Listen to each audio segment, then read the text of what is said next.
We've lost 90% of the market, and the 10% isn't real because those projects aren't going forward. They're not actually right? selling. This episode is brought to you by Shrubs.me. All segments of the market are down. Detached, semi-detached, townhouse, condos. The one that's down the most, semi-detached.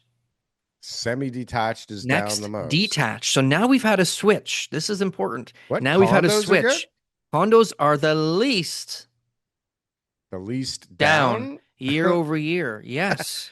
Ooh. So this has been what the growth has been. This is It's just been like resale condo. So we've been just getting hit really hard in the condo market for so long that eventually it reaches a bottom where people are like, okay, this makes a little bit more sense. Hold on a sec, though. If it's listed new on the MLS, can I finish? Let me finish my sentences. No. Let me just finish the sentence. The stats. Okay, and I'll tell you the stats, and then you can ask all the questions you want. I can't remember. So condo prices have been going down. They've been getting beaten hard for the last couple of years, and people were resilient. The buyers were saying, "Well, detached house prices are doing okay," and sellers were were refusing to be able to try to take less money because they say, "Well, that's just condo prices."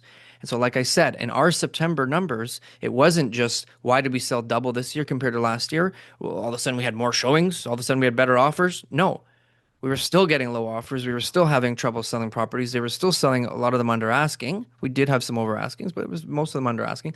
And it was because sellers were finally just like, you know what? I've tried, or I've heard, or I'm afraid, or whatever it is. I'm willing to take less money than I thought. And so therefore that leads to price shrinkage in the detached market. Now you can talk, Darryl. Go ahead. What kind of questions do you got? The condo resales, do they count the new ones that are listed on the MLS? Do those count as resale in the stats now? Yes. This is all MLS sales in the Toronto Real Estate Board on MLS. But if the builder has like standing inventory and he lists it on the MLS, it counts as resale? Yeah. So these numbers are all fucked up anyways, but that's a small percentage. That's small percentage. But even detached builders right now have got MLS listings that are listed by them. There's quite a few. Again, very, very small percentage. So it doesn't affect the numbers. I don't know. There's small numbers now. It doesn't affect the numbers. Doesn't affect the numbers. No. Okay. No. Well, you got a 2%. You got a 2%. They're going to be double dipped because they're going to count at best. They're going to count as a pre-con sale, and they're going to count as a resale. The good thing we're not really doing a lot of the pre-con market analytics because honestly, that thing's the biggest smoke and mirrors game that ever existed. It's fucked. And now, now you see, it's all self-reported developers saying what they sold or what they didn't sell. Right. Come on. And now Mattamy just shut down the site. They canceled the launch that they did. And I don't know if you remember, we talked about the low rise, like freehold. What is it? No, it's like I think a mid-rise building. Okay. But they only sold like 10% of it. It's in Etobicoke. They only sold. We talked about it, and I was like, man, why the hell are these guys launching right now? It must be to just keep the wheels moving, right? Because it build up their email data list. I don't know. Build up their list. Now they're like, all right, we got more people. Let's start sending them the real project in freaking Port Colborne.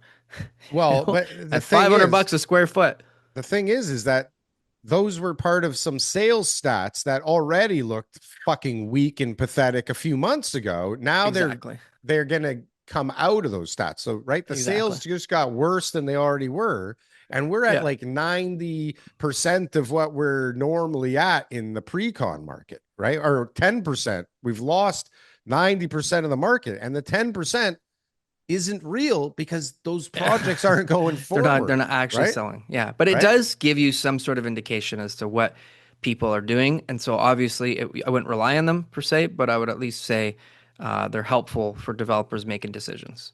I don't know. If they see an uptick, they see it, they see 10% being sold and then it gets canceled. They can use that information to make decisions. So it's not the end of the day. But if you see in Oakville, Green Park blows up the market there at $675 a foot, and you're just around the corner in Etobicoke there, trying to sell something, and you're already having trouble, it's like, okay, we better pull the plug on this thing now because we're definitely canceling this, right? Like there's no fucking hope in hell right now that they're going to get, to construction.